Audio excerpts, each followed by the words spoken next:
새벽 예배보다 더 많이 나오셨네요. 제가 목회하면서 느꼈던 게 첫날 집회를 마치고 둘째 날, 그 다음 날 집회에 사람들이 적게 나올까 많이 나올까, 그게 담임 목사의 조바심이에요.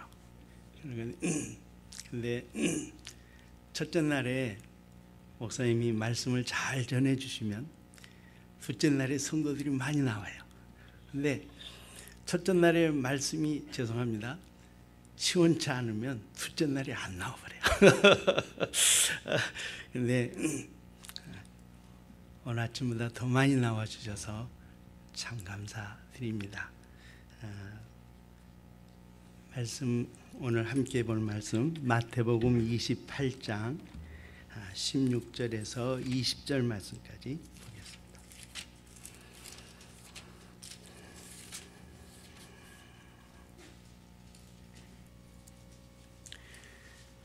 마태복음 28장 16절에서 20절 말씀까지 제가 봉독하겠습니다. 11 제자가 갈릴리에 가서 예수의 명하시던 산에 이르러 예수를 배웠고 경배하나 오히려 의심하는 자도 있더라. 예수께서 나와 일러 가라사대 하늘과 땅의 모든 권세를 내게 주셨으니 그러므로 너희는 가서 모든 족속으로 제자를 삼아 아버지와 아들과 성령의 이름으로 세례를 주고 내가 너희에게 분부한 모든 것을 가르쳐 지키게 하라. 볼지어다 내가 세상 끝날까지 너희와 항상 함께 있으리라 하시니라. 아멘. 말씀을 듣기 전에 하나님께 기도 올리도록 하겠습니다. 영광의 보좌 가운데 거하시는 우리들의 아버지 하나님, 이 저녁에도 아버지의 자녀들이 아버지의 보좌 앞에 모여올 수 있도록 인도하시니 감사를 드립니다. 하늘 보좌에 계시는 아버지 하나님, 그리고 그 우편에 앉으셔서 오늘도 우리를 위하여 속죄의 구속의 역사를 이루시는 우리 주 예수님, 그리고 일곱 금초대 가운데 찬란한 빛 가운데 거하시는 성령 하나님, 이 시간에 저희들이 그 삼위의 하나님을 배울 수 있게 하여 주옵시고 하늘에서 삼위 하나님께서 말씀하시는 말씀이 우리들의 영혼에 들려오도록 축복하여 주옵소서. 이종은 감추시고 준비된 말씀에 기름 부어 주옵소서. 예수님의 이름으로 간절히 기도 올려옵나이다. 아멘.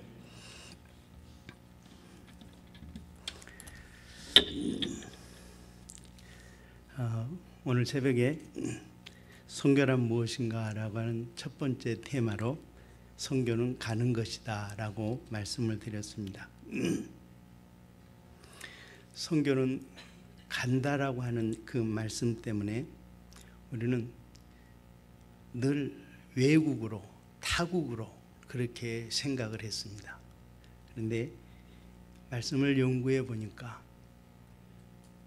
예루살렘에서 유대와 사마리아 땅끝까지 이르러 가는 것이 아니고 보수, together, 함께, 그래서 나의 삶의 현장에서 선교가 이루어지고 나의 현장에서 하나님의 말씀이 전파되어서 그 능력이 땅끝까지 전달되어지는 것, 그것이 선교라고 말씀을 드렸습니다.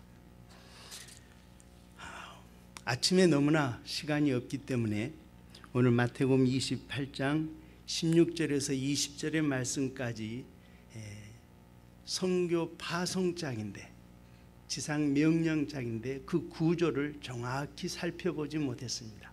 그래서 저녁에 조금 살펴보고 그 다음에 두 번째 선교의 명제로 넘어가려고 생각을 합니다.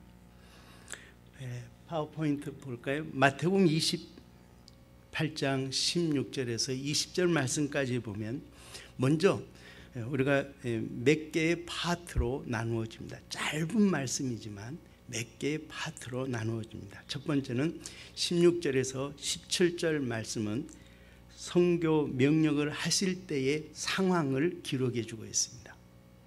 근데요, 제자들이 나와 경배했다 그랬는데 그 뒤에 한마디가 따라 붙습니다. 의심하는 자도 있더라. 이게 너무나도 해석하기 어렵습니다. 주님께서 부활하신 것을 다 목격을 했을 텐데 의심하는 자도 있더라. 그래서 어떤 사람들은 주석을 하기를, 이 부분을 이야기하기를, 아마 12사도 말고 500여의 제자들이 다 모여서 예수님을 목격했던 것이 아닐까. 그 중에 제자들 많은 무리들이 의심하는 사람도 있었을 것이다. 그렇게 해석을 합니다. 그런데 말씀해 보니까 11제자가 그렇게 기록이 되어 있어요. 11제자가. 성경 보실까요? 16절에 11제자가 갈릴리에 가서 예수의 명하시던 산에 이르러 예수를 배웠고 경배하나 오히려 의심하는 자도 있더라. 11제자예요. 500몇 제자가 아니에요. 그러면 이 제자들이 누구였을까? 예수님의 부활을 목격하지 못한 제자가 11제자 가운데 있지 않았을까? 베드로 사도는 최소한 3번은 목격했습니다. 그리고 다른 제자들은 최소한 2번은 목격했고 도마는 1번 목격했습니다. 그런데 도마가 말하기를 나타나신 주님 앞에 주는 그리스도시요 나의 하나님이라고 고백했어요. 그 나머지 제자들 아마 이번 처음 목격한 것이 아닐까, 그렇게 좀 생각이 들어져요. 그런데 제가 여기서 생각하는 것은 뭔가 하면, 이렇게 의심하는 자들이 있는데 주님께서 파송하셨다고 하는 거예요. 이게 중요한 거예요. 마음으로 의심하고 있어요. 부활을 의심하고 있어요. 그런데도 주님께서는 가라고 말씀하셨어요. 이게 귀한 거예요. 사랑하는 성도 여러분, 제가 이 말씀을 여러분에게 드린 이유는 이것입니다. 우리가 예수님에 대해서 희미하게 알아도 후에 주님이 말씀하십니다. 오순절의 날이 될 때까지 기다려라. 그래서 기도하는 가운데 성령님이 오셔서 그들의 마음이 변화됩니다. 의심했던 것은 그림자처럼 사라져 버렸습니다. 그러니까요, 우리가 신앙생활 하면서 의심하는 자가 있다 하는 것을 나쁘게 생각하지 마세요. 부인하는 것과 의심하는 것과는 다른 것이라 그 말이에요. 이해되십니까? 부인하는 것과 의심하는 것은 다른 거예요. 부인이라고 하는 것은 예수님의 그 존재 자체를 부인하는 것이지만, 의심하는 것은 알고 싶은 마음이 있어요. 확신하고 싶은 마음이 있어요. 그런 마음을 가지고 지금 11제자가 예수님 앞에 나온 거예요. 그래서 부인하는 것과 의심하는 것은 별개로 여기시기를 바랍니다. 교회 생활할 때 성도들이 질문할 때가 있어요. 장로님들, 목사님들한테 알고 싶어서 하는 거예요. 지사님들께 물 때 알고 싶어서 하는 거예요. 논쟁하지 마시고 차분히 기도하면서 때를 기다리며 말씀을 증거해 줄 때 의심했던 것이 바뀌어져 버려요. 성령께서 역사하시면 그때까지 기다려야 돼요. 그때까지. 우리 주님 기다리시잖아요. 재미있죠? 이렇게 분석해 봐야 돼요. 하나둘 말씀을 분석하면서 먹어봐야 돼요. 그래야지 그 말씀 속에 기쁨이 넘쳐요. 내 영혼이 평안을 누리고 내 영혼에 한량없이 많은 하나님의 교제가 즐거워지는 거예요. 18절의 말씀을 봅니다. 18절 말씀, 예수께서 나와 일러 가라사대 하늘과 땅의 모든 것을 내게 주셨으니, 이 말씀은 파송하는 자의 권위를 이야기하고 있어요.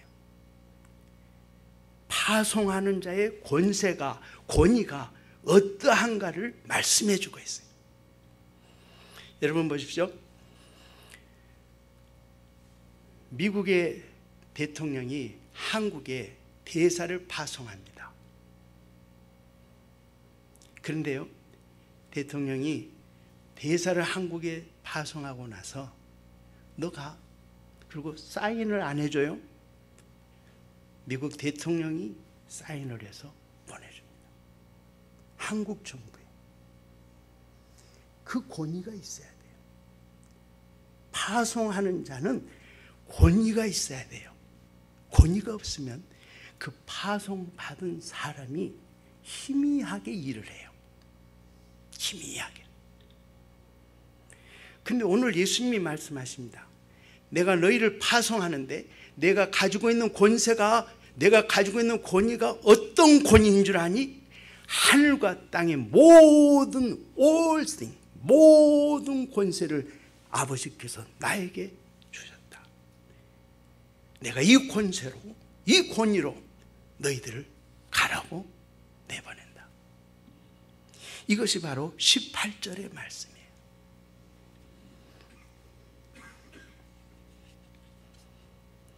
하늘과 땅의 모든 권세입니다.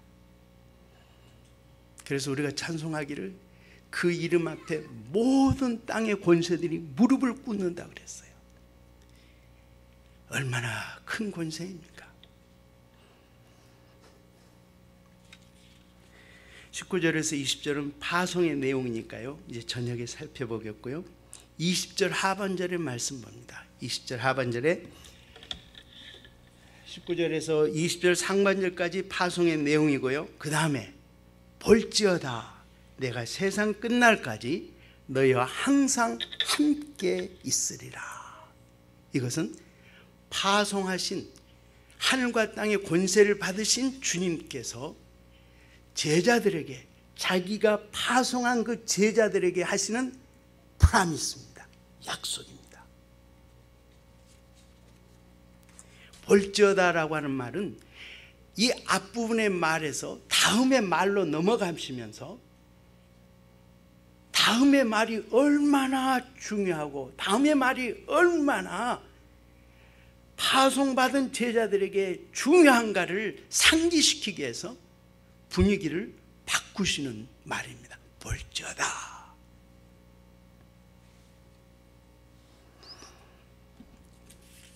그리고 말씀합니다. 세상 끝날까지. 여러분, 세상 끝날은 어떤 날입니까? 예수님이 다시 오시는 때가 세상 끝날이에요.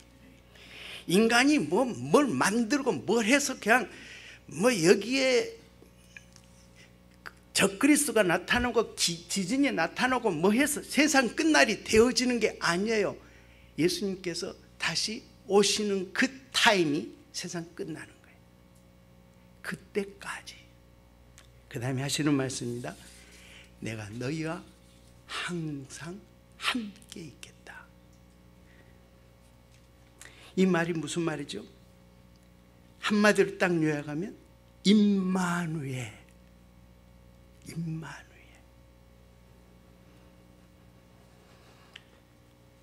주님은 조금 있으면 승천하실 겁니다.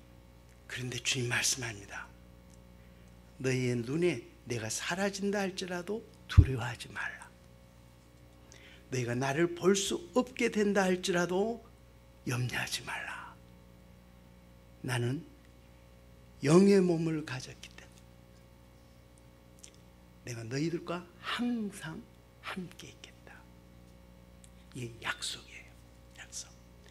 이 약속 때문에 선교사들이 나가서 사역을 하게 되는 겁니다.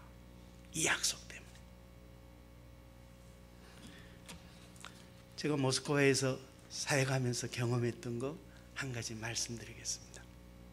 1977년에 한국이 IMF 외환위기가 닥쳐왔습니다. 9월달부터 선교금이 조금씩 줄어드는데 10월달 가니까 11월달 딱 넘어가니까요 800달러밖에 안 돼요.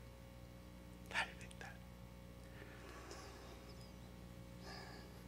환율이 한국의 원화 가치가 막 떨어지니까 환율에서 깎이고 그 다음에 저는 파송교회가 없었어요. 주 파송교회가 없었어요. 그래서 협력해주는 교회들이 선교금을 안 보내주는 거예요. 교회가 어려운데. 그래서 800불 가까이 된 거예요.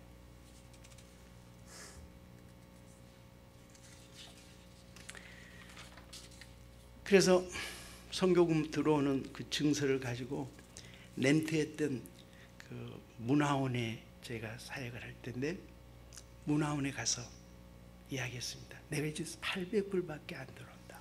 당신은 알지 않는가? 한국에 IMF 당해서 어렵다고 하는 거 알죠?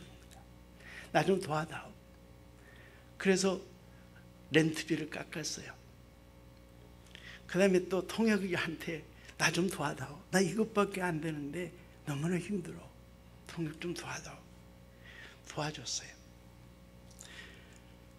그러고서 제 기도의 제목이 뭔가 하면, 하나님 아버지, 1998년, 97년에 IMF에 됐으니까 98년 1월달 선교 헌금이 1000불만 되면 저 여기 있겠습니다. 1000불이 안 되면 저 떠나겠습니다. 전 미국 가겠습니다. 그때 제 영주권이 있었거든요. 미국 가서 목회하겠습니다. 하나님이 인도하시는 줄 저 그렇게 생각했습니다. 왜 1000불이 제 미니멈 있는가 하면, 협력교회들이 더 떨어져 버리면 800불에서 더 떨어질 걸 생각했다. 그래서 하나님께, 하나님 1000불만 주십시오. 이 제 기도의 제목이었어요. 98년, 98년 1월 지나고요. 2월 초순에 구자를 확인했어요. 얼마 들어왔겠대요? 1200불. 할렐루야. 저는 1000불만 주시면 모스크바에 있겠다 그랬어요. 그런데 1200불, 1180불이었어요. 정확하게 1200불이 들어온 거예요. 그러면 떠나가면 안 되죠. 그러잖아요. 떠나가면 안 되죠. 그때 모스크바에 110명 가까이 되는 선교사님들이 있었어요. 모스크바는 서울의 2배의 사이즈입니다. 서울 시대의 2배의 사이즈입니다. 그러니까 110명 가까이 선교사들이 어디 있는지도 몰라요. 그런데요, IMF 당하니까 파송받았던 교회에서 선교사님들에게 들어오라는 명령을 내리는 거예요. 한국에 들어와라. 도와줄 수가 없다. 더 이상 파송 감당할 수가 없다. 그래서요, 한 달에 한 8 가정들이 돌아갔어요. 진보다리 싸고 사역을 스탑하고. 그때 제가 얼마나 감사했는지 몰라요. 파송교회가 없으니까 이렇게 좋구나. 누가 나한테 오라는 소리도 안 해요. 그런데 누가 또 내 선교금이 얼마냐고 묻는 사람도 없어요. 근데 98년 1월 달에 1200불 가까이 들어왔어요. 그런데 보세요. 그것 가지고 몇 개월을 참 헤매고 있는데, 러시아가 8월 달에 모라토리움이라고 하는 채무 불이행이라고 하는 선언을 해버렸어요. 와, 그러니까요, 1달러가 7루블이었던데, 러시아 그 화폐나니까 루블입니다. 7루블이었던 것이 하루아침에 막 올라가는 거예요. 11루블, 17루블 막 올라가는 거예요. 저희는 달러로 가져오잖아요. 달러를 받는데 루블 가치가 떨어지는 거예요. 그러니까 막 올라가가지고 얼마까지 되는지 알아요? 1달러가 28루블. 야, 그러니까요, 1000달러가 몇 배 가치가 생긴 거예요? 3배 가치가 생긴 거예요. 3000불이 더 넘어버렸어요. 그때 제 마음속에, 야, 내가 하나님 은혜를 받았지. 내가 그때 보따리쯤 싸버렸으면 어떻게 됐을까? 내가 그때 보따리쯤 싸고 파송한 교회가 있어 들어오라고 그랬으면 나 어떻게 됐을까? 근데 그때요, 제 마음에 이런 생각이 들었어요. 김 선교사, 기뻐하지 마. 선교지의 백성들이 힘들어한 것을 보고 너는 기뻐하니? 그래서 러시아 사람들이 달러의 가치가 올라오고 루블의 가치가 팍팍 떨어지니까요, 정신을 못 차려요. 근데 그걸 보고 제가 기뻐하고 있더라니까요. 내 성경음이 1200불밖에 안 되는데 3배 가치가 됐다. 이야, 할만하다. 그런데 내 마음속에 김선교사, 너 그 심보가 나빠. 이런 마음이 제게 들었어요. 세상 끝날까지 내가 너와 너희와 함께 하겠다. 이게요, 약속이에요. 약속. 저는 그걸 경험했어요. 참 재밌어요. 그래서 선교사는요, 죄송합니다만 아주 강해요. 선교사는요, 아주 강합니다. 보통 강하지 않습니다. 여러분 가면 그 타지에서 존재해야 되니까 오직 하나, 임마누엘, 그거 하나 붙잡고 가는 거잖아요. 그러니까 강해져요. 훨씬 목회할 때보다 더 강해져요. 이게 이제 오늘 본문을 우리가 분석하면서 볼 수 있는 그런 내용이에요. 자, 이제 그러면 오늘 아침에는 선교는 가는 것이다. 그런데 가는데 어디로 가야 되는가? 죄송합니다.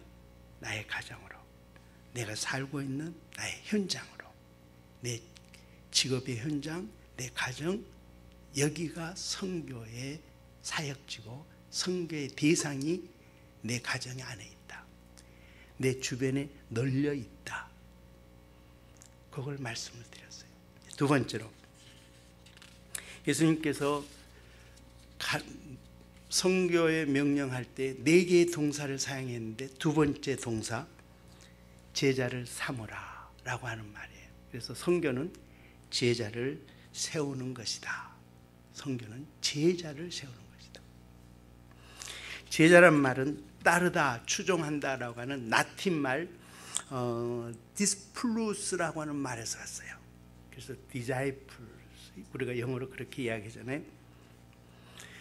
그 말처럼 제자라고 하는 것은 따르고 추종하는 사람을 이야기해요.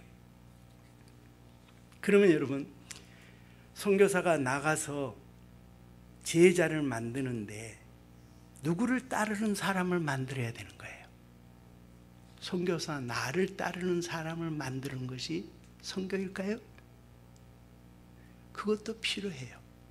그러나 나를 따르라고 가르치면 안 돼요. 이것은 제자가 아니에요. 누구를 따르라고 가르쳐야 되는가 하면은 예수님을 따르라고 가르쳐줘야 돼요. 예수님을.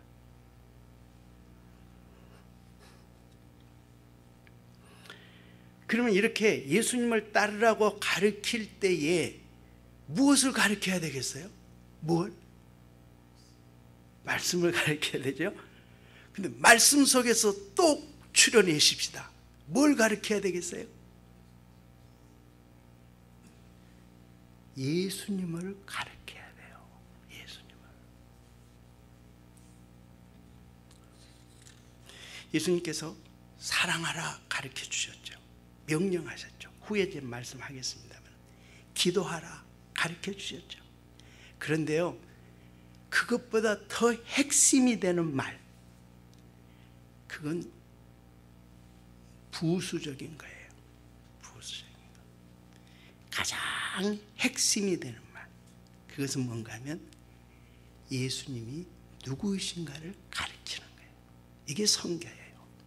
예수님이 누구이신가. 예수님께서 제자들을 가르치실 때에 그렇게 하셨어요. 제자들을 훈련시킬 때에 여러 가지 가르치셔 주셨지만 가장 중요한 핵심이 뭔가 하면, 너희들 내가 누구인지, 너희들 내가 누구인지를 아니? Who am I? 내가 누구인 줄 아니? 이거였어요. 이거예요. 그래서 예수님께서 마지막 십자가를 지시기 위해서 예루살렘을 올라가시면서 가이사라 빌립보 지방에 오셔서 제자들에게 묻습니다. 이건 마지막 여행이에요. 마지막 여행이에요. 이 여행은 예수님께서 3번의 유월절을 지키셨는데 마지막 유월절을 지키러 올라가시는 길목이에요. 제자들의 훈련의 마지막 파이널 코스에서 가이사랴 빌립보에서 묻습니다. 사람들이 나를 누구라 하더냐? 이렇쿵 저렇쿵 선지자라, 엘리야라, 세례 요한이라. 아, 좋아. 그 다음에 묻습니다. 너희들은 나를 누구라 하느냐? 구별해 놓으셨어요. 사람들이 나를 누구라 하느냐 하는 거하고 너희들은 나를 누구라 하느냐. 그때 제자들을 대표하여서 베드로가 고백합니다. 주는 그리스도시요 살아계신 하나님의 아들이시나이다. 이것 때문에 3년을 가르치시는 거예요. 이것 때문에. 이게 제자 만드는 거예요. 이게 제자를 만드는 방법이에요. 죄송합니다만 제자 훈련 많이 하셨죠? 초급, 중급, 고급, 그 다음에 또 뭐 하셨죠? 제자 훈련 됐습니까? 뭐가 빠졌어요? 예수 그리스도가 누구인가를 심령에게 목과같이 박히도록 가르쳐요. 이게 제자 훈련이에요. 예수님이 빠진 제자 훈련, 그건 실패할 수밖에 없어요. 예수님이 3년 동안 가르친 게 뭔가 하면 Who am I? 내가 누구이니? 이걸 가르쳤단 말이에요. 이걸 가르쳤어요. 이걸 잊어버리니까 제자 훈련이 안 되는 거예요.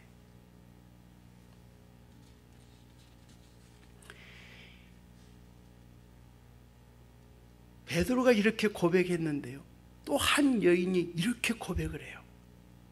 예수님이 마지막 예루살렘에 올라가시기 위하여서 나사로가 죽었다는 소문을 듣고도 예루살렘을 안 올라가고 머물렀어요. 나사로가 죽었어요.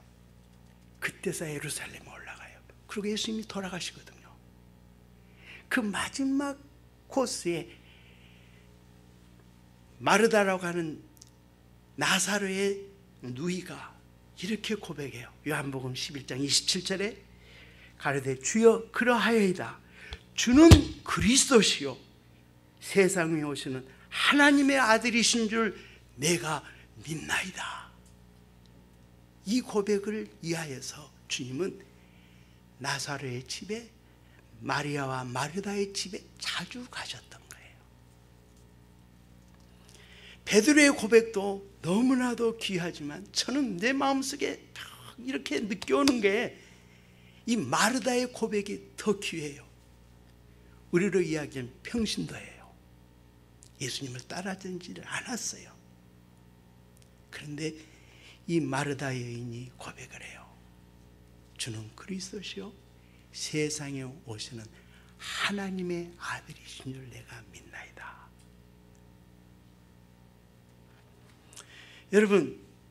여러분이 교회에 다니면서 여러분이 이 고백을 주님께 드리는 경험이 얼마나 있습니까? 여러분이 기도하시면서 여러분이 찬송을 드리면서 주님 앞에 주님은 나의 그리스도가 되십니다. 주님은 내가 믿는 한에서는 하나님의 아들이십니다. 여러분 그 고백 자주 들어보셨어요? 기도하면서 많이 하시나요? 주님이 듣기로 원하시는 것이 그건데 주님이 우리의 기도 속에 이 소리를 듣기를 얼마나 원하시는데 이후로 예수님이 예루살렘에서 붙잡히시거든요. 이 소식을 듣고 싶은 거예요. 죄송합니다. 목사인 계급장을 띄워야 돼요. 선교사인 계급장 띄워야 돼요. 장로님이라고는 계급장 띄우세요. 집사님이란 계급장 띄워놓으세요. 우리의 심령 속에 주는 그리스도십니다. 주님은 나의 하나님이십니다. 이 고백이 있으면 다시 계급장 다세요. 선교사의 계급장, 목사의 계급장, 장로의 계급장, 집사의 계급장 다 다세요. 그리고 당당하게 주님을 전하세요. 여러분이 주님을 아시는 자가 되기 때문에.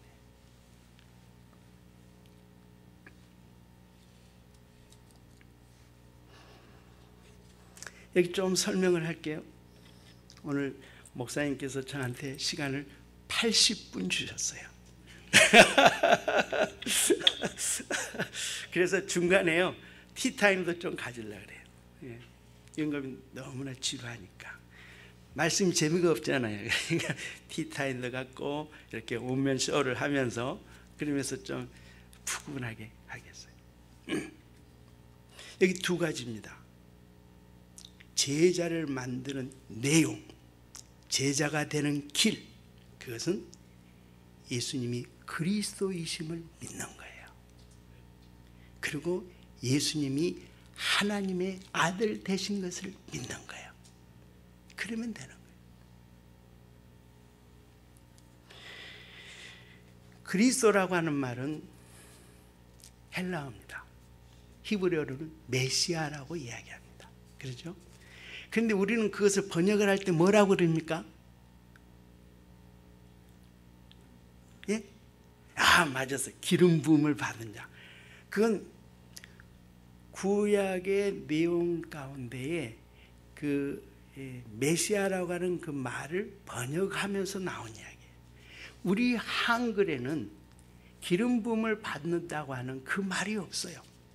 우리는 그런 구약의 신앙생활을 하지 않는 사람들이었기 때문에 우리에게는 종교적으로 어떤 기름을 부는 그런 일이 없어요.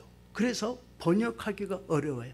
그래서 우리가 구약의 문맥상 메시아는 어떤 일을 하는가 하면 이스라엘 백성을 구원하시기 위해서 오시는 분이라고 이야기되어서 우리가 구세주라고 번역을 해요. 구세주, 구세주. 메시아, 그리스도, 구세주.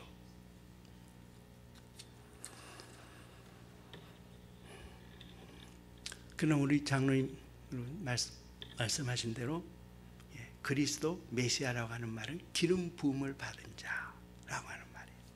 구약에서 기름 부음을 받는 직분이 세 가지가 있어요. 왕, 제사장, 선지자. 그 세 직분을 예수님께서 다 가지셨어요. 구약의 66권에 나오는 세 가지 직분자들이 기름 받았던 그 모든 직분을 예수님 한 몸에 가지고 오신 분이에요. 그래서 예수님은 왕이 되시고 예수님은 선지자가 되시고 그리고 우리의 죄를 가지고 하늘 성소에 올라가신 대제사장이 되신 거예요. 그 다음에 두 번째로 하나님의 아들이십니다. 여러분 이 말을 들을 때에 어떤 생각이 듭니까? 이 하나님의 아들이라고 하는 말 때문에요 예수님이 십자가에 못 박혀 돌아가신 거예요. 유대인들이 말하기를 참남하도다. 이것은 무슨 말인가 하면요 우리말에 참남하다라고 하는 말은 신성을 못 얻겠다고 하는 거예요. 하나님의 신성을 너가 못 얻겠다. 그래서 죽인 거예요. 그러니까 하나님의 아들이라고 하는 이 말이 얼마나 중요한 말인가를 기억하세요. 예수님이 죽으실 수밖에 없는 예수님의 칭호 하나님의 아들이십니다. 이것 때문에 죽으셨단 말이에요. 그러니까 우리 교회에 나오셔서 여러분이 배워야 될 것이 뭔가 하면 예수님이 하나님의 아들이신 것을 배워야 돼요. 예수님이 하나님의 아들이 되신 것. 어째서 예수님이 하나님의 아들이 되셨는가? 왜 예수님이 하나님의 아들이신가? 예수님이 하나님의 아들이신 걸 믿으십시오? 오, 그러면 안 돼요. 의심을 해야 돼요. 의심을 해야 돼요. 왜 예수님이 하나님의 아들이시오? 하나님의 아들이라고 하는 그 말 때문에 많은 교회 역사 속에 많은 이단들이 생겨났어요. 예수님이 하나님의 아들이다. 자, 보세요. 하나님의 아들이면은 하나님이 낳으셨겠죠. 그러죠? 그래서 예수님은 하나님으로부터 유출되었다라고 하는 말이 나오게 돼요. 유출되었다. 예수님은 하나님의 아들이니까 하나님의 자식이죠. 그래서 하나님보다 예수님은 더 낮은 신분이다. 이렇게 나왔어요. 여러분, 요한 증인들이 여러분 가게에 와서 괴롭게 하죠. 저 사람은 교회 다니는데, 그러면 꼭 요한 증인들이 옵니다. 그래서 이야기하자 그럽니다. 그러면 무서워서 나는 교회 다녀, 그냥 가, 그러세요죠. 그러면 안 돼요. 요한 증인들은 예수님이 하나님의 아들이라고 굳고 강조합니다. 성경을 보여주면서 이거 봐라, 예수님 말씀, 나는 하나님의 아들이라, 나는 하나님의 아들이라, 그렇게 이야기했죠. 그런데요, 요한 증인이 이야기하는 하나님의 아들이라고 하는 그 뜻하고 성경이 말하는 하나님의 아들이라는 그 뜻이 해석이 달라요. 그럼 요한 증인들이 하는 이야기는 뭔가? 예수님은 하나님의 아들이었기 때문에 하나님이 아니라는 거예요. 예수님은 피조물에 불과하다는 거예요. 그래서 예수님이 세례를 받을 때 하나님의 아들로 되셨고, 십자가에서 돌아가시면서 하나님 어찌하여 나를 버리시나이까 했을 때에 예수님의 몸에 있던 하나님의 신성이 떠나가 버렸고 예수님의 몸만 십자가에 죽은 것이다. 그래서 예수님은 하나님의 아들이 아니다. 이렇게 이야기하는 것이 여호와의 증인들이에요. 신학적으로 가현설이라고 이야기를 해요. 그러면 성경이 이야기하는 하나님의 아들이라고 하는 그 내용이 무엇인가? 여러분요, 해석이 중요합니다. 글자가 가지고 있는 그 글자 속에 가지고 있는 미닝이 들어있어요. 그것을 뽑아낼 줄 알아야 돼요. 글자만 보면 안 돼요. 하나님의 아들이다. 요한 증인 이야기입니다. 하나님의 아들이라 했지 않느냐? 우리는 할 말이 없어요? 아니에요. 하나님의 아들이라고 하는 그 말의 뜻이 무엇인가를 알아야죠. 그래서 제시를 해줘야 돼요. 성경 찾아봅니다. 요한복음 5장 18절 말씀. 자, 여러분 꼭 메모해 놓으시고, 하나님의 아들이라고 하는 말이 무엇을 뜻하는가? 자, 함께 읽어봅니다. 시작. 유대인들이 이로 말미암아 더욱 예수를 죽이고자 하니 이는 안식일을 범할 뿐만 아니라 하나님을 자기의 친아버지라 하여 그 다음에 자기를 하나님과 동등으로 삼으심이라라. 예수님이 나는 하나님의 아들이라고 하는 그 말의 뜻이 뭔가 하면, 나는 하나님으로부터 만들어진 피조물이다, 나는 하나님으로부터 유출되었다, 나는 이런 것이 아니고 나는 하나님의 아들이라고 하는 그 말은 하나님과 동등되심을 뜻하는 거라, 그 말이에요. 이 해석을 가지고 있어야 돼요. 이 해석을. 그래서 예수님이 하나님의 아들이라고 하는 그 말을 사용하면서 우리가 이야기해야 될 것은 예수는 하나님이시다라고 하는 이야기예요. 여러분, 이게 이해가 됩니까? 아멘 하신 분은 벌써 믿기 때문에 그래요. 일단 의심한 후에 믿음이 오게 되면 아멘 할 수가 있어요. 의심한 과정을 거쳐야 돼요. 이것이 우리를 맹목적 신앙으로 만들지 않게 되는 길목이에요.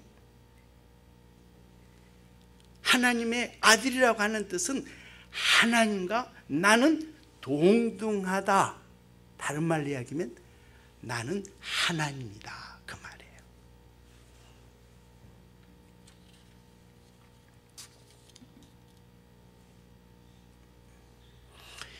이 말을 신학적으로 이렇게 이야기합니다. 예수님은 신적인 권능이나 신적인 속성에 있어서 아버지와 동등하시다. 신적인 권능이나 신의 성품에 있어서 동등하시다. 이걸 믿는 게 그리스도인이에요. 죄송합니다. 여러분, 기도해서 내 병 고쳐졌다, 기도했더니 장사가 잘 되더라, 기도했더니 내 아들이 출세했다, 그거 아직 멀었어요. 아직 멀었어요. 그건 부수적인 거예요. 부수적인 거. 핵심이 뭐라고요? 예수님이 그리스도이십니다. 메시아이십니다. 구세주가 되십니다. 두 번째로 예수님은 하나님이십니다. 그래서 예수님에게 우리는 이렇게 질문을 해봐야 됩니다. 예수님, 당신은 정신병자이시군요. 당신은 정신병자이시군요. 당신이 어떻게 사람인데 하나님이라고 말할 수 있습니까? 이해가 되시죠? 그래서 하나님 안 믿는 사람들이 참 많아요. 차라리 예수님 자신이 나는 선한 선생이다, 나는 착한 일을 위해서 이 세상에 왔다, 나는 가난한 자를 구제하기 위해서 왔다, 나는 병든 자를 고쳐주기 위해서 왔다, 그러면 사람들이 다 찾아갔을 거예요. 그런데 예수님이 하시는 말씀이 나는 하나님이다.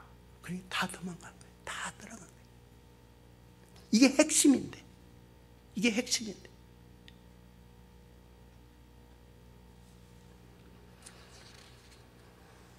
요한복음 10장 30절에 이렇게 이야기합니다. 나와 아버지는 하나이니라. 나와 아버지는 하나이니라. 예수님이 말씀하십니다. 나는 하나님의 아들이라고 하는 그 말이 무슨 뜻인가? 성부 하나님과 자기 자신과 구별하시기 위해서 사용하신 어쩔 수 없는 용어였습니다. 다시 한번요. 하나님, 성부 하나님이 계시는데 그 성부 하나님과 자기 자신을 구별하기 위해서 또 다른 신의 성품과 신의 권세를 가지고 있는 자기 자신을 표현해 주시긴, 인간의 가장 표현할 수 없는 마지막 방법, 성부 하나님이 계시고 나는 성자 하나님이다. 이걸 가르쳐 주시기 위한 거예요. 그런데 예수님은 하나님의 아들이라 그랬으니까 하나님보다 더 못한 신, 하나님이 지으신 피조물, 이렇게 해석하니 이단이 되는 거예요. 이단.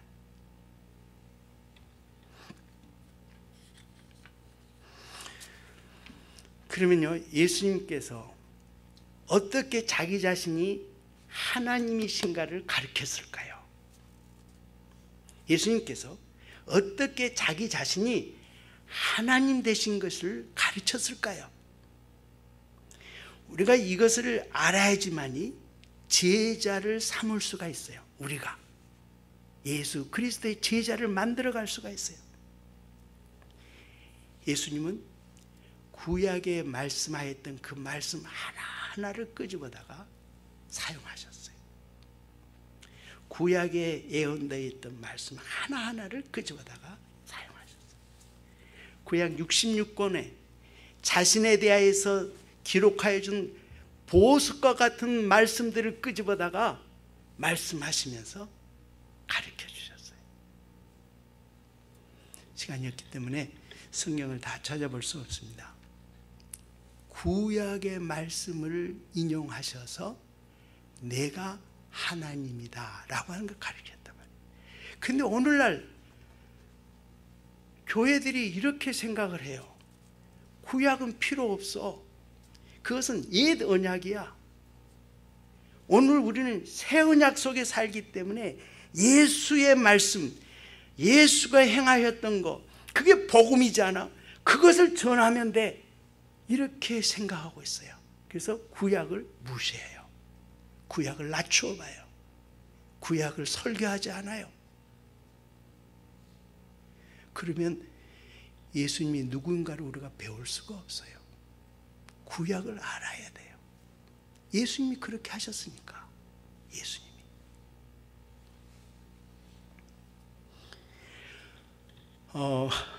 W. 피셔라고 하는 박사가, 학자가 이렇게 글을 썼습니다. The witness of the Old Testament of Christ. 번역을 한다면은 그리스도의 구약의 증거들, 이렇게 번역할 수 있어요. 예수 그리스도에 대해서 구약에서 어떻게 증거하였는가. 그러면서요, 그분이 이렇게 이야기했어요. 구약은 그리스도께서 무엇을 하는 분인가 화두에 대하여서 말해주고, 신약은 그리스도가 누구이신지 후에 대해서 말해준다. 이렇게 했어요. 이 한마디가 저를 그냥 꽉 때리는 거예요. 제 마음을 확 열어주는 거예요. 구약은 예수님이 무엇을 하실 것인가 화세에 대해서 이야기한다면, 신약은 예수님이 후 누구이신가에 대해서 말해준다.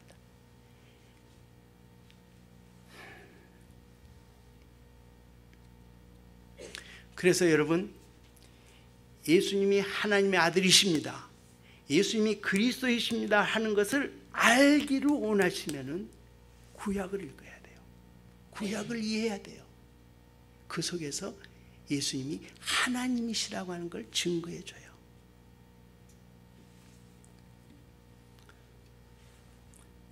이제 설교 시작한 지 이제 반에 시작했으니까 50분 됐네요. 야, 큰일 났습니다. 오늘 날 새게 할까요? 좀 피곤하신 분이 있어도 제가 조크를 던졌습니다. 날 새게 하면 안 돼요. 내일 주일날이잖아요. 예. 자, 그러면 이제 한 가지만 하고 좀 쉬도록 하겠습니다. 그러면 참 제자의 요건이 무엇일까? 제자는 어떤 사람이 되어야 되는가? 자, 예수님을 알았습니다.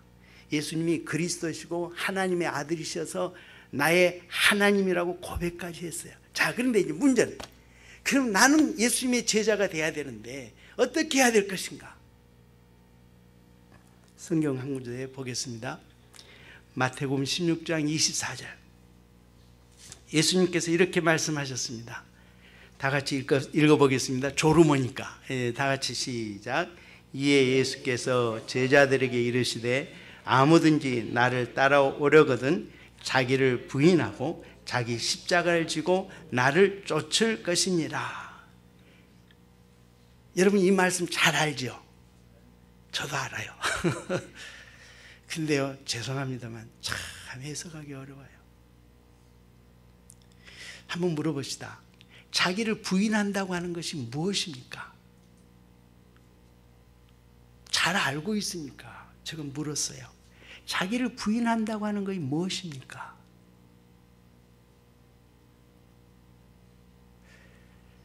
사전에 보니까 부인한다고 하는 것은 자기를 거부한다, 그렇게 돼 있어요.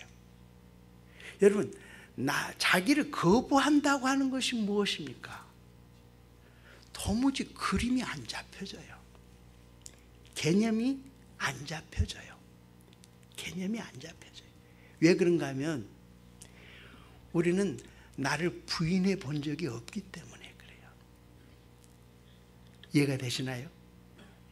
자기를 부인한다고 하는 그 개념이 내게 들어오고 이해가 되려면은 자기가 부인해 본 적이 있어야 되거든요. 안 잡혀져요. 알고는 있어요. 그런데 개념이 안 잡혀요.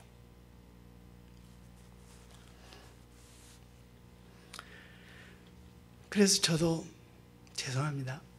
제가 이게 숙제였어요. 이걸 해석하는 건 뭘까? 여러 책들을, 주석들을 옛날부터 보았어요. 제게 개념이 안 잡혀요. 제가 이번에 이 선교 페스티벌에 강사가 된 게 얼마나 축복을 받았는지 모릅니다. 제가 이 말씀 깨달았거든요. 자기를 부인한다는 말이 이 말이로구나. 이제 제가 풀어보겠습니다. 이 부인한다라고 하는 이 말이 헬라어로 아파르네오마이라고 하는 말입니다. 뭐 복잡하게 뭐 이런 말을 쓰냐 그럴는지 모릅니다. 그런데 이 헬라어 언어를 가지고서 부인이라고 하는 의미를 찾아야 되기 때문에 그래요. 예수님께서 말씀하시기를 나를 따라오려거든 자기를 부인하고, 아파르네오마이라 헬라어에 기록이 되어 있어요. 이게 무슨 말일까? 그래서 아파르네오마이라고 하는 말을 사용하는 사용 용례를 검토해 보니까 이번에 은혜 받았어요. 저는 참 은혜 받았어요. 누가복음 22장 34절의 말씀에 이런 말씀이 있어요. 이르시되 베드로야 내가 내게 말하느니, 베드로에게 말하느니 오늘 닭 울기 전에 너가 3번 나를 모른다고 뭐하리라? 부인하리라 하시니라. 여기 너가 나를 모른다고 3번 부인하리라 하는 말이 아파르네오마이라고 하는 제자가 가져야 될 조건과 동일한 말이에요. 동일한 말.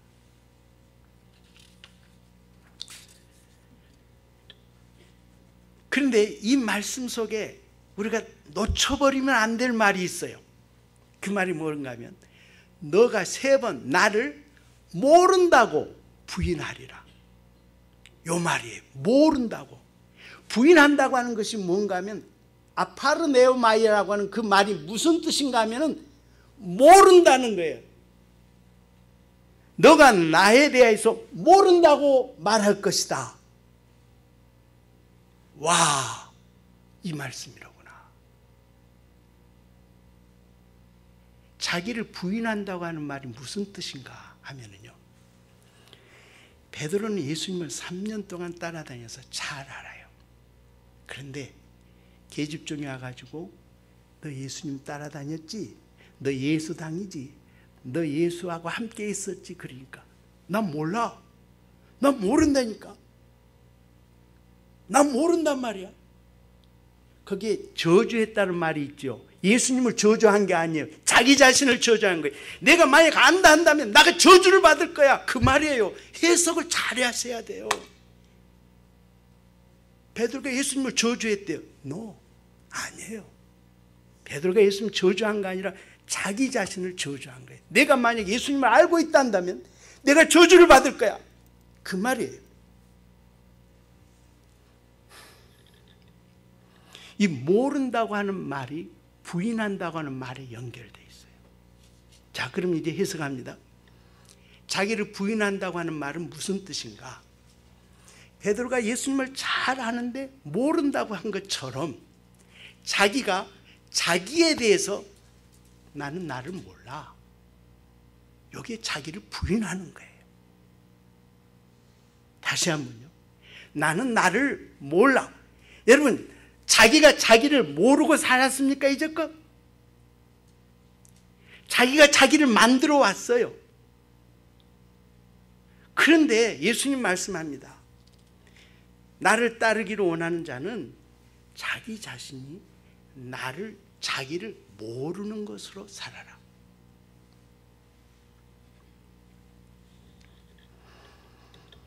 좀 이해가 되십니까? 죄송합니다. 이것은요 주석에도 없어요. 많이 찾아봤는데 해석이 안 됐어요. 이건 저의 지금 해석이기 때문에 검증이 필요해요. 누군가가 저의 이 말을 듣고 검증해 줘야 돼요. 그리고 제가 또다시 더 검증을 해야 돼요. 자기를 부인한다고 하는 것은 자기 자신이 자기에 대해서 모르는 것처럼 사는 거예요. 여러분, 그렇게 할 수 있어요? 자기가 자기 자신에 대해서 모르는 것처럼, 내가 내 자신에 대해서 나는 너하고 관계가 없어, 그렇게 살아라. 그게 가능해요?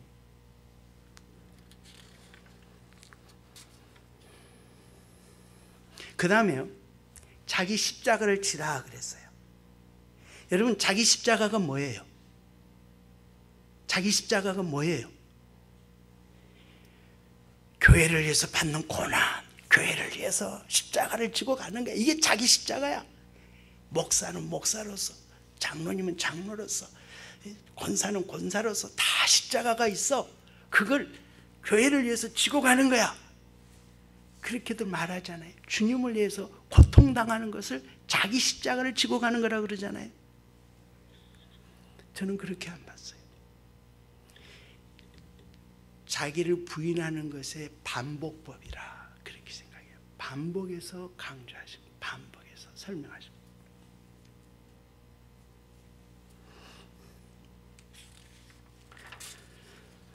자, 보세요. 자기를, 내 자신이 나를 모른다고 부인하는 것, 내 자신이 내 자신에 대해서 관계없다고 생각하는 것, 이게 자기 부인이라고 말해요. 이 사람에게는요, 자존심이 필요 없어요. 이 사람에게는요, 욕심이 필요 없어요. 이 사람은요, 자기가 옳다고 추구하는 가치에 대해서도 생각하지 않아요. 자기가 옳다고 생각하는 가치를요, 생각하지 않아요. 자신의 존재감을 생각하지 않아요. 내가 내 자신을 모른다고 그랬다니까요. 내가 내 자신과 아무 관계가 없다고 이야기해 버렸다니까요. 그래서 어떤 사람이 내 자신의 자존감을 건드리면 팍 올라갔던 게 없어져 버릴 거예요. 핏대 세울 필요가 없다고 말이에요. 내가 내 자신과 아무 관계가 없는데. 이해가 되시나요? 이해가 되시면 끄덕끄덕 해주세요. 이해가 되셔야 돼요. 이해가 되셔야 돼요. 자기의 자아의식, 자기가 추구하는 가치관에 대해서 버려버리는 거예요. 나하고 관계없어. 이게 자기 부인이라고 말이에요. 헬라어 아파르네오마이라고 하는 말을 통해서 자기를 부인하는 것이 무엇인가를 정의 내렸어요. 그림을 보듯 했어요. 아, 내 자신이 내 자신에 대해서 모른다고 생각하는 거예요. 내 자신이 내 자신에 대해서 아무 관계가 없다고 살아가는 거로구나. 그런데 그게 얼마나 어려운지. 여러분 자존심 버리고 신앙생활 하시나요? 여러분이 가지고 있는, 여러분이 옳다고 추구하는 가치관을 버리고 주님을 따라가나요? 꽉 붙잡고 있죠. 내가 옳다고 생각하는 것. 내가 30년 동안 목사로, 선교사로 토탈 30년을 했는데 성경 말씀이 이것이더라. 이것이 옳은 거야. 그래서 제가 추구하는 가치관을 제가 꽉 붙잡고 있더라고요. 놓지를 않고. 좀 심령이 전달되나요? 여러분이 제가 하는 이야기가? 요걸, 행태야, 너의 가치관하고 너하고는 아무 관계가 없어. 그 가치관에 매여 살지 마. 나에게 있는 가치관은 오직 하나뿐이야. 예수 그리스도가 나의 가장 귀한 가치야. 나 자존심에 대해서 누가 탁 건들면 건들어? 내가 누군데? 그게 아니라, 행태야, 너 자신의 자존심하고 너하고는 아무 관계가 없어. 다른 사람이 너의 자존심을 건든다고 너가 그 사람한테 대항할 필요가 없어. 너는 너의 자존심과 아무런 관계가 없다. 이게 자기 부인하는 거예요. 근데 이게 어려우니까 십자가를 지는 거예요. 그래서요, 제가 설명합니다. 자기 속에 자기를, 나는 나와 아무런 관계없다고 부인하는 것은 내적인 거예요. 그런데 그것이 안 되니까 그것을 내 생활과 삶 속에 구현해내기 위해서 주님을 바라보면서, 주님, 오늘 내가요, 저 집사님한테 한마디 들었는데 도무지 자존심이 상해서 내가 못 살겠습니다. 그런데 주님, 내가 이걸 십자가로 알고 지고 갑니다. 그런데 주님, 나의 자존심에게 내가 말하겠습니다. 자존심아, 너는 나하고 아무 관계없어. 이게 십자가를 지고 가는 거예요. 지고 가는 거. 그럴듯하지요? 그럴듯해요. 아니에요. 제가 주석을 많이 봤어요. 그런데도요, 내 마음에 와닿지를 않았어요. 30년 동안 목사해도 와닿지를 않았어요.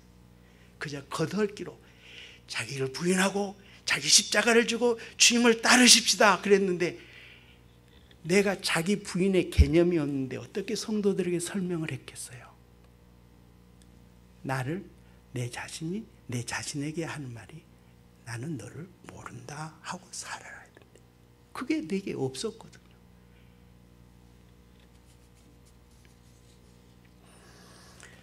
그래서요, 제가 고백을 드립니다. 저는요, 모스크바에서 햇수로 10년, 만 9년을 사역했습니다. 볼리비아에서 5년 사역을 했고요. 목사 한수만 이제 30년 됐습니다. 올해 84년에 받았으니까 이제 31년째 됩니다.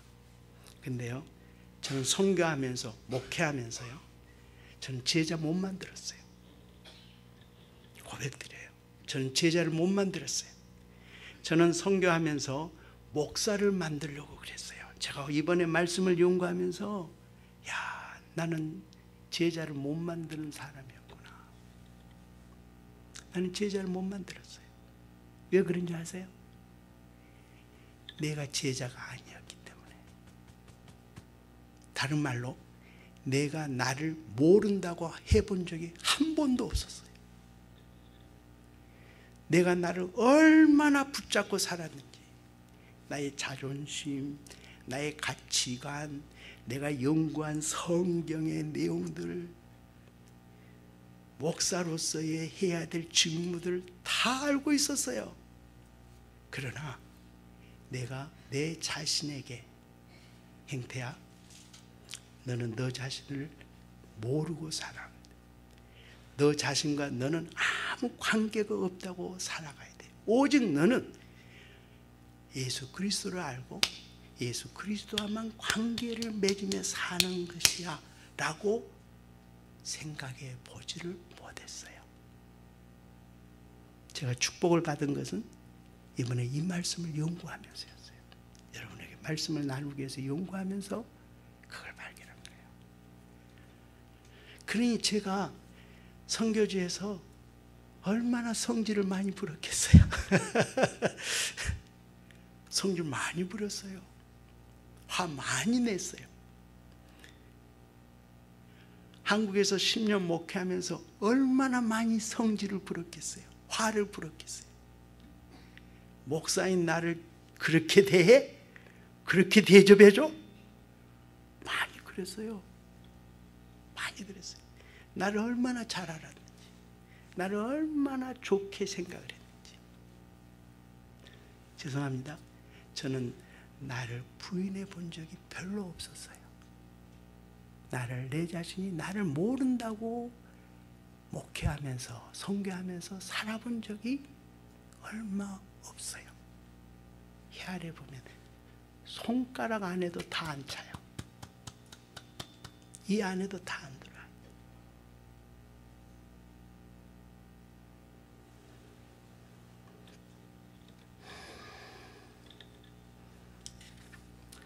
사랑하는 성도 여러분,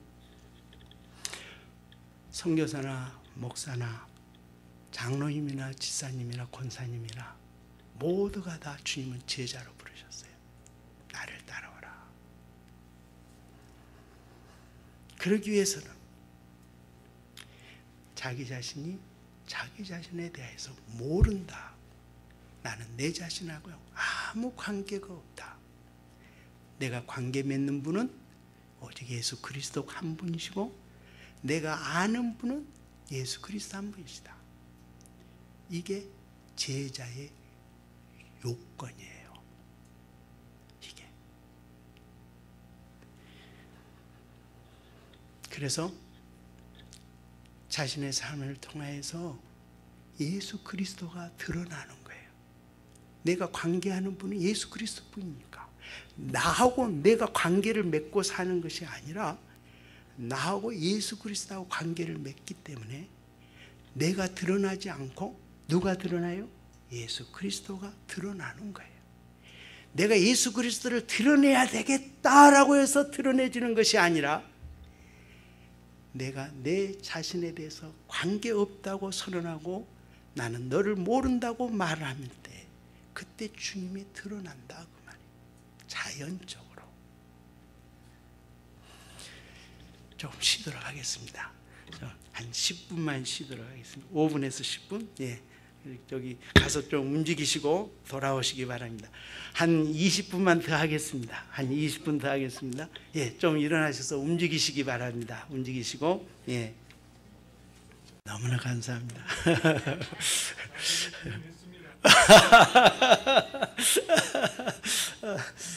돌아가시면 어떨까?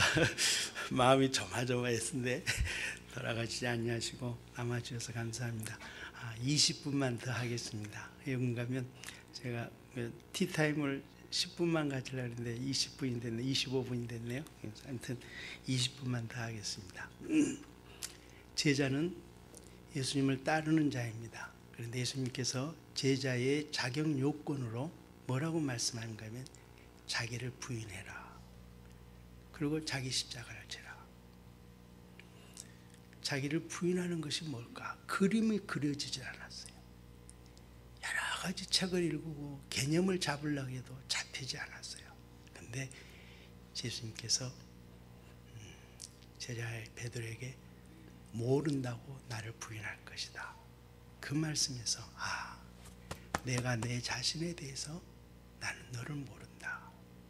자존심 또는 자아의식 또는 자기 가치관 자기 내면의 세계의 모든 것들을 다 내려놓고 나는 너를 몰라. 그런데 그것이 안 되니까 자기 십자가를 지고 가는 거라. 그래서 자기 부인은 내면적인 것이란다면 자기 십자가를 지는 것은 외적으로 나타납니다. 외형적으로 자기 십자가를 지는 거니까. 예수님 십자가를 지셨잖아요. 외적으로 나타나요. 이제 세 번째 명제인 선교는 세례를 주는 것이다 라고 하는 것을 생각해 보려고 합니다. 이 말씀 예수님께서 제자들에게 물 세례를 주라고 하신 말씀이었습니다. 물 세례를 주라.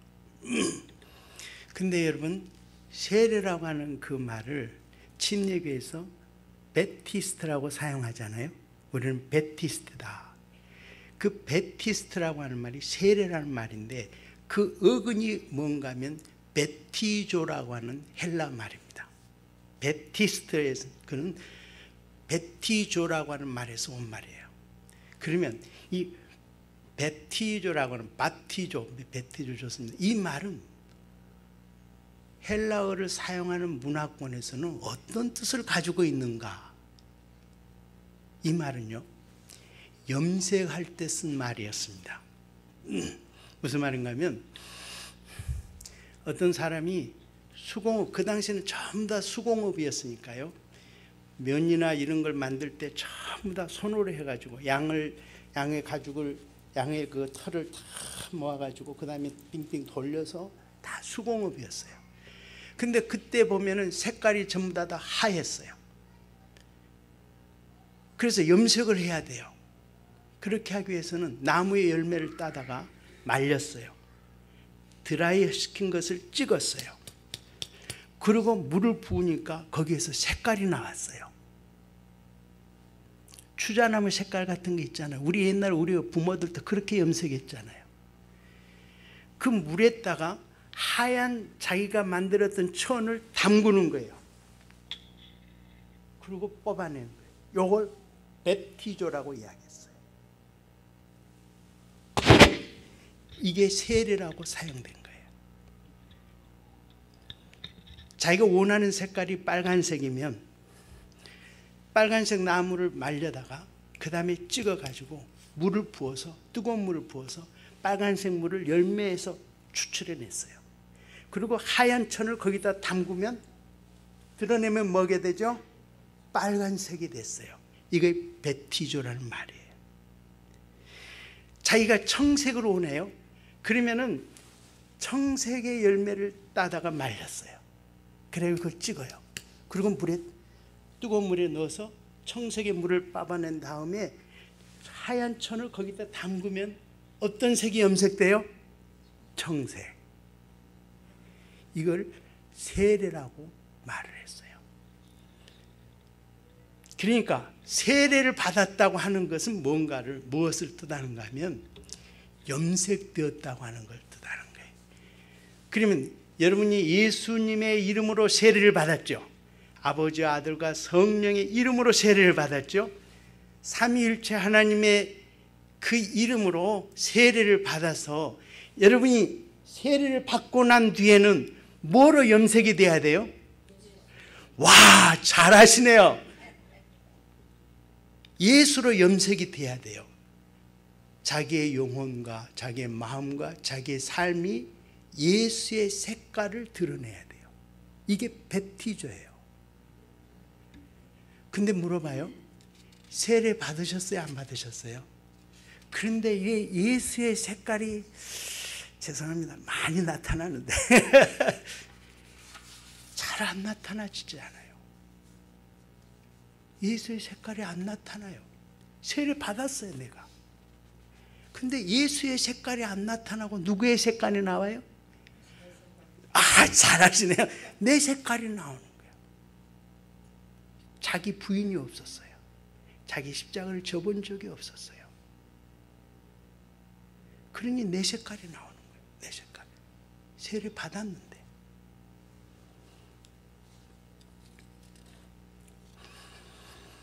그래서 우리는 세례가 두 종류가 있다고 성경에 말씀하신 것을 기억을 해야 돼요.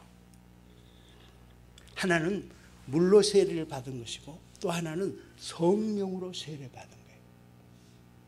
두 가지 세례가 있어요. 물 세례는 물을 매개로 해서 받은 세례입니다. 그러나 성령 세례는 성령 하나님 자신이 우리에게 오셔서 임재하셔서 주는 세례예요.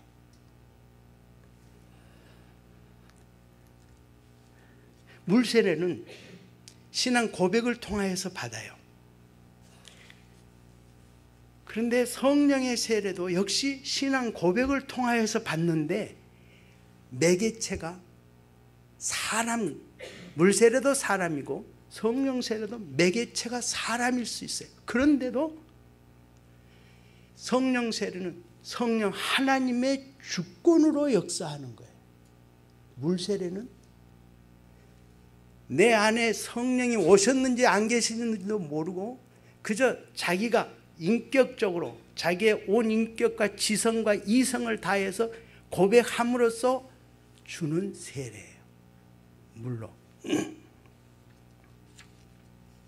그래서 물 세례는 사람이 육안으로 볼 수가 있어요. 나의 눈으로 저 사람이 세례를 받았구나 이렇게 볼 수가 있어요. 그러나 성령 세례는 성령 하나님 자신이 영이시기 때문에 저 사람이 성령 세례를 받았는가 안 받았는가를 우리의 눈으로 볼 수가 없어요. 그래서 물 세례는 외적인 것이고 외적이에요. 성령 세례는 내적인 거예요.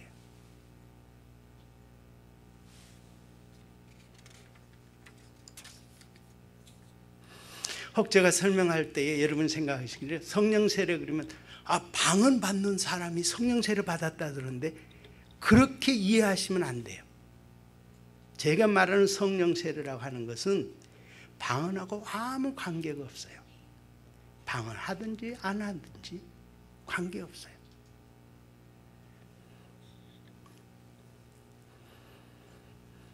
근데 보세요. 제가 4가지 타입을 설명할 테니까 여러분은 어떤 타입에 속하 있는가를 생각해 보십시오. 뭔가 하면 물세례와 성령세례 두 가지가 있는데 첫 번째로 어떤 사람은 물세례와 성령세례를 동시에 받는 사람이 있어요. 동시에. 자, 잘 기억하세요. 또 어떤 사람은 두 번째로 성령 세례를 먼저 받아요. 그리고 후에 물 세례를 받아요. 두 번째 타입이 있어요. 세 번째 타입은 어떤 사람은 물 세례를 받았어요. 그런데 후에서 성령 세례를 받게 된 사람이 있어요. 이 세 번째 타입입니다. 다시 한번요. 그 다음에 마지막 네 번째는요. 이 사람 정말 큰일 난 사람입니다. 왜 그런가 하면 물 세례는 받았는데 성령 세례가 없었어요. 그래서 물 세례 받았다고 하는 증서를 가지고 다니면서 나는 세례 받았어, 세례 받았어 라고 말할 수 있는 사람이에요. 성령께서 그의 마음과 영혼 속에 임재하시는 경험이 없어요. 그냥 물로만 세례를 받았어요. 대개의 경우에는 첫 번째가 많아요. 다시 한번요. 대개의 경우에는 첫 번째가 뭐예요? 물 세례와 성령 세례가 동시에 받아지는 거예요. 두 번째가 뭐라 그랬어요? 성령 세례를 먼저 받고 후에 물 세례를 받은 사람이 있어요. 세 번째는요. 물 세례를 먼저 받았어요. 그러다 후에 성령의 세례를 받아요. 마지막으로 이 사람이 제일로 좀 기도해야 될 사람이고 우리가 도와줘야 될 사람인데 물 세례는 받았는데 성령 세례를 받지 못했어요.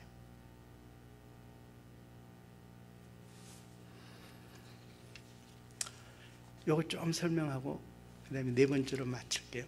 성경에 나타나요. 첫 번째, 물 세례와 성령 세례를 동시에 받는 사람이 있었습니다.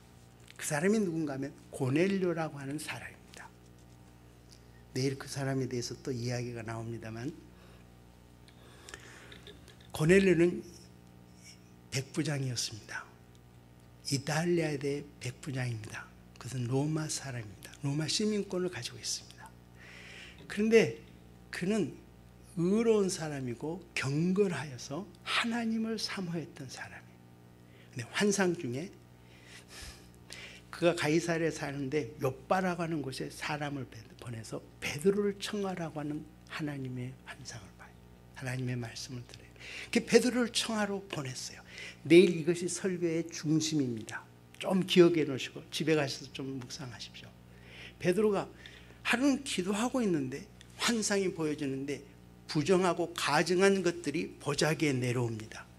유대인으로서 먹지 못할 그런 고기들이었습니다. 그래서 베드로가 주님, 나는 이런 거 먹지 못한 사람입니다. 거두어 가시더니 또 보여주시고 세 번이나 그러시면서 하나님 말씀하시기를 내가 깨끗하다 하는 것을 너가 어찌하여 부정하다 하느냐. 그 음성이 들려옵니다. 그리고는 환상이 끝나버립니다. 이것이 무엇일까 묵상하고 있는데 가이사랴에서 고넬료가 보는 사람들이 와서 문을 두드립니다. 여기에 페트로 계십니까? 누구시오? 우리는 가이사랴에 사는 백부장의 부하들인데 하나님께서 당신을 청하라고 하는 말씀을 듣고 이곳에 찾아왔습니다. 베드로가 깜짝 놀랐습니다. 여러분, 하나님의 역사는 이렇게 동시적으로 나타납니다. 나에게만 나타난 것을 계시라고 막 하면서 떠들고 다니면 안 돼요. 베드로와 고넬료에게 동시에 하나님이 역사하셨어요. 그래서 베드로가 고넬료의 집에 갑니다. 이방인의 집에 들어가면 유대인들은 안 되는 거예요. 이방인들의 집에 들어가기 안 돼서 문 앞에서 이야기하고 돌아 나오는 것이 유대인들의 습관이에요. 그런데 들어가요. 그러고는 갔더니 고넬료가 엎드려 절하는 거예요. 언젠가 설교하셨죠, 목사님? 나도 사람이다 이렇게 세웁니다. 그러고는 말씀을 증거하는데 성령께서 임하시는 거예요. 예루살렘에 자기들이 임하였던, 자기들이 경험했던 그 하나님이 말씀을 전하는데 임하시는 거예요. 와, 베드로가 깜짝 깜짝 놀랍니다. 어찌 이방인들에게 우리가 받았던 그 선물을 이들에게도 주시는가? 그래서 베드로가 내가 어찌 하나님께서 임하시는데 내가 어찌 세례를 주는 것을 금하겠는가? 물세례를 베풀어라. 그렇게 됐어요. 성경 사도행전, 이거 죄송합니다. 제 아들이 내일 설교 준비 때문에 바빠가지고 글씨를 못 썼어요. 여러분 성경 한번 찾아봅시다. 사도행전 10장 46절.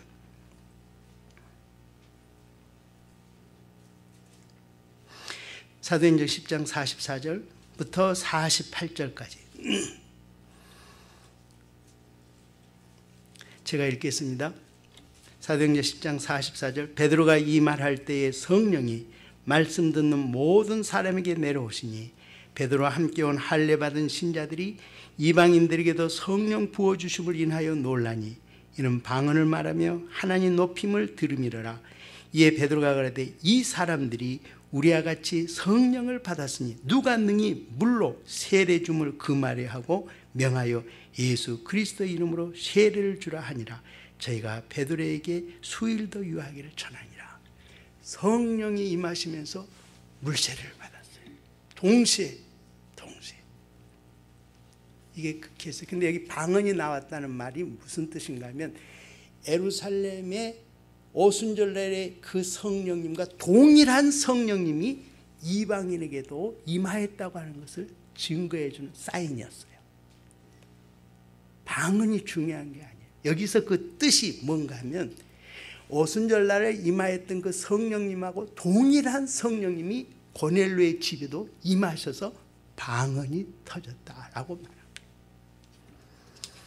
두 번째는요, 성령 세례를 먼저 받고 후에 물 세례를 받기도 합니다. 성경 말씀에 보면 사도행전 8장 4절에서부터 보겠습니다. 사도행전 8장 4절에서 17절까지 여기서 쭉 읽어가면서 설명을 하고 시간이 없기 때문에 마칠 겁니다. 사도행전 8장 4절. 그 흩어진 사람들이 두루 다니며 복음의 말씀을 전할세 빌립이 사마리아 성에 내려가 그리스도를 백성에게 전파하니 무리가 빌립의 말을 듣고 행하는 표적도 보고 일심으로 그의 말하는 것을 쫓더라. 많은 사람에게 붙었던 더러운 귀신들이 크게 소리를 지르며 나가고 또 많은 중풍병자와 안진뱅이가 나으니 그 성에 큰 기쁨이 있더라. 그 성에 시몬이라는 사람이 전부터 있어 이 사람이 골치 아픈 사람입니다. 마지막 네 번째 사람입니다. 그 성에 시몬이라는 사람이 전부터 있어 마술을 행하여 사마리아 백성을 놀라게 하며 자칭 큰 자라 하니 낮은 사람부터 높은 사람까지 다 청종하여 가로되 이 사람은 크다 일컫는 하나님의 능력이라 하더라. 오랫동안 마술에 놀랐으므로 저희가 청종하더니 빌립이 하나님 나라와 믿어 예수 그리스도의 이름에 관하여 전도함을 저희가 듣고 남녀가 다 세례를 받으니 시몬도 그 다음에요 믿고 세례를 받은 후에 시몬도 믿고 세례를 받았어요. 이 세례는 무슨 세례겠어요? 물세례. 진심으로 빌립을 따라다니며 그 나타나는 표적과 큰 능력을 보고 놀라니라. 그 다음에 말씀. 예루살렘에 사는 사도들이 사마리아도 하나님의 말씀을 받았다함을 듣고 베드로와 요한을 보내며 그들이 내려가서 그들을 위하여 그 다음에 뭐 했어요? 성령 받기를 기도하니 이는 아직 한 사람에게도 성령 내리신 일이 없고 오직 주 예수의 이름으로 몸만 받았을 뿐이라 세례만 받았을 뿐이라. 이에 두 사도가 저희에게 안수하며 성령을 받는지라. 먼저 물세례를 받았어요. 사마리아 성도들이. 후에 여기 말씀대로 베드로와 요한을 통하여 성령의 세례를 받아요. 성령의 세례. 그 다음 네 번째로요. 제가 그 시몬에 대해서 이야기했잖아요. 세 번째입니다. 물세례를 먼저 받고 후에 성령 세례를 나중에 받기도 해요. 물세례를 먼저 받았군요. 예. 이게 참 세 번째는 조금 연구를 많이 해야 되는데 죄송합니다. 제가 이것을 충분히 연구를 못했습니다. 물세례를 먼저 받고 성령 세례를 나중에 받기도 해요. 성령 세례를 먼저 받고 물세례를 나중에 받기도 해요. 예. 오케이. 자, 네 번째 보겠습니다. 이 사람이 참 골치 아픈 사람인데요. 사도행전 8장 14절에서 24절입니다. 사도행전 8장 다시 보겠습니다. 이 사람은 중요하기 때문에 그랬습니다. 사도행전 8장 14절에서 24절. 예루살렘에 있는 사도들이 사마리아도 하나님의 말씀을 받았다함을 듣고 베드로와 요한을 보내며 그들이 내려가서 저희를 위하여 성령 받기를 기도하니 이는 아직 한 사람에게도 성령 내리신 일이 없고 오직 주 예수의 이름으로 세례만 받을 뿐이라. 이에 두 사도가 저에게 안수하며 성령을 받은지라. 그 다음에 나타난 사건입니다. 시몬이 사도들의 안수함으로 성령 받는 것을 보고 돈을 들여 가로되 이 권능을 내게도 주어 누구든지 내가 안수하는 사람은 성령을 받게 하여 주소서 하니 베드로가 가로되 너가 하나님의 선물을, 하나님의 선물이 뭡니까? 성령. 하나님의 선물을 돈 주고 살 줄로 생각하였으니 내 은과 너가 함께 망할지어다. 그 다음에 하나님 앞에서 너의 마음이 바르지 못하니 이 도가 뭐예요? 예수 그리스도의 십자가의 도. 이 도에는 너가 관계도 없고 분깃될 것도 없느니라. 그러므로 너의 이 악함을 회개하고 주께 기도하라. 혹 마음에 품은 것을 사하여 주시리라. 내가 보니 너는 악독이 가득하며 불의에 매인 바 되었도다. 물세례를 받았어요. 그런데 성령 세례를 받지 못했어요. 그랬더니 베드로가 그를 보니까 악독이 가득했어요. 사랑하는 성도 여러분, 교회의 물세례가 중요합니다. 나의 신앙 고백을 모든 회중 앞에서 하기 때문에. 그러나 성령의 세례가 여러분에게 임해야 됩니다. 성령께서. 그러면 정의를 내려야 됩니다. 성령 세례는 무엇인가? 성령 세례는 영이신 하나님 삼위일체 가운데 삼위가 되신 하나님이 내 마음과 내 인격 속에 찾아오셔서 내주하시는 것을 이야기합니다. 내 속에 거하시는 것. 내주라고 하는 말이 원래 내자에다가 머무를 주자입니다. 오셔서 그분이 내 영혼 속에 거하시는 거란 말이에요. 내주하셔야 돼요. 또는 내재한다 그렇게 이야기합니다. 내재. 내 인격과 내 영혼 속에 또 다른 인격이 들어오셔서 사신다 그 말. 이게 성령 세례.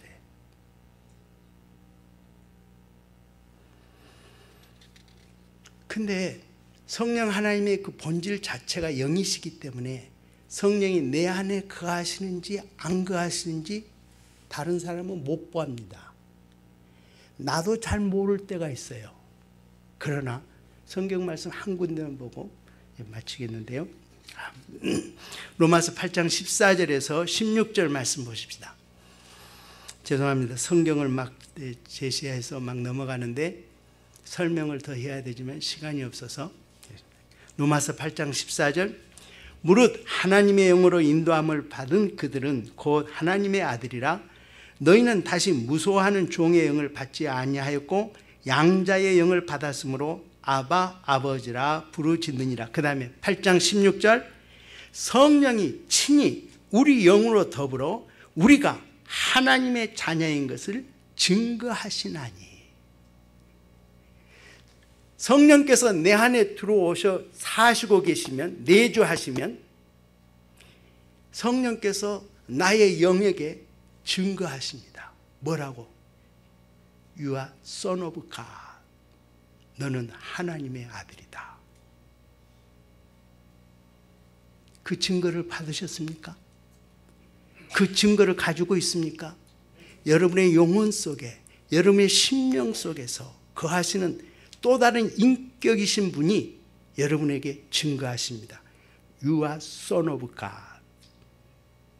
그것이 없으면요 맹탕입니다. 맹탕.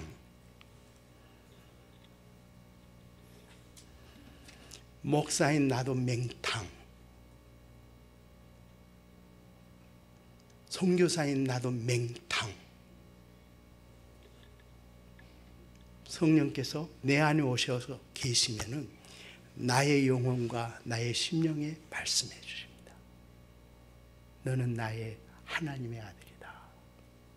증거해 주십니다. 그래서 누구만 알아요? 나만 알아요. 왜? 귀로 안 들려요. 다른 사람이 볼 수가 없어요. 성령 하나님 자신이 영이시기 때문에. 그래서 물도온 하인들만 알더라 그랬어요. 그렇죠? 네. 혼인잔치에 물도온 하인들만 이것이 어떻게 포도주가 되었는지 물도온 하인들만 아는 것과 같이 성령께서 내 안에 계시는 사람만이 자기 자신이 자기를 압니다. 다른 사람 정죄할 필요가 없어요. 다른 사람 이야기할 필요가 없어요. 자기가 자기 자신을 아니까. 그래서 예수님께서 세례를 주라 하는 것은 단지 물 세례만 주라고 하는 것이 아니라 말씀을 베드로가 전할 때 고넬로의 가정에 성령이 임하셔서 오순절날에 임하였던 동일한 성령이 이방인에도 내리시는 걸 보고 너무나 놀라서 베드로의 영혼이 팍 깨져버렸어요. 그때 베드로가 가지고 있는 유대적인 관념이 팍 깨져버린 거예요. 그때 유대인 베드로가 이방인에 대해 눈을 감기 시작했어요. 내일 좀 이야기할 겁니다. 약속 하나 못 지켜서 죄송합니다. 마지막까지 가야 되죠. 네 번째 성경명령. 주님이 말씀합니다.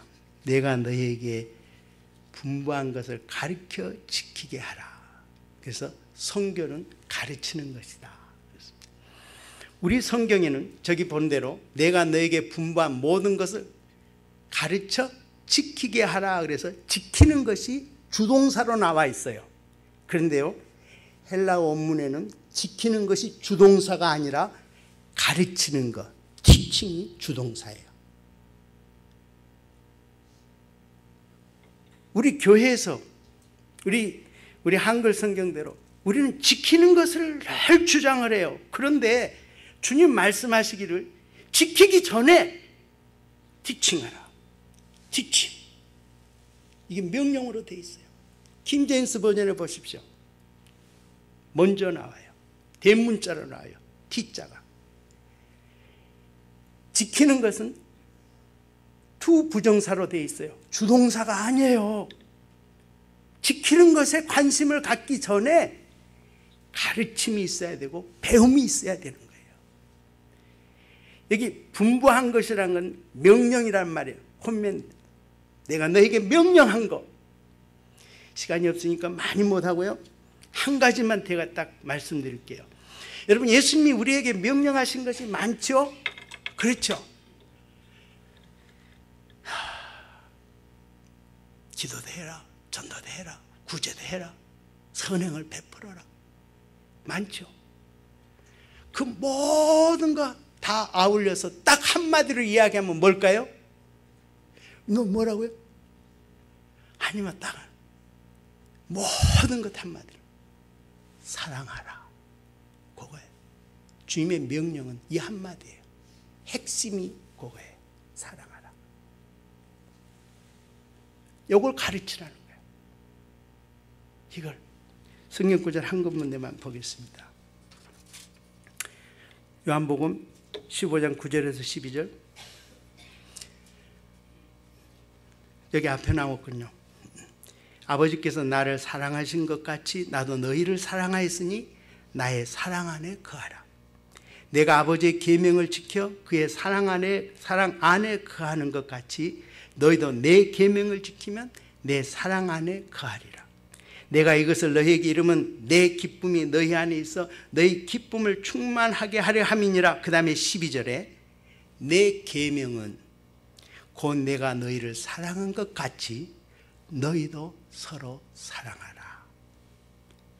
내 계명은 이것이니라. 다른 게 아니에요. 예수님이 가르쳐 주신 계명은 한 가지입니다. 하나님 사랑, 이웃 사랑. 이게 율법의 완성이라고 했어요. 그러고 보니까는요, 저 선교사 자격 없더라고요. 난 맹탕으로 일했어요. 다 부족하니 목회도 맹탕으로 많이 했어요. 사랑하지 못했어요. 우리는 어떻게 사랑해야 되는가? 내가 너희를 사랑한 것 같이. 은유법입니다.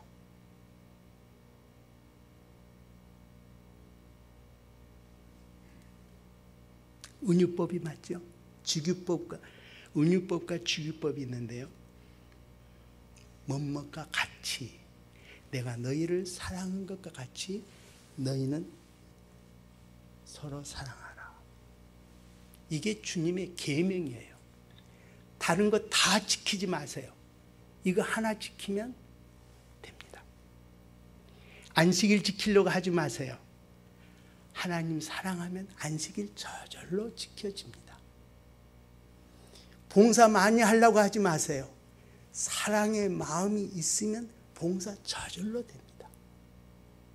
지키려고 하지 마세요.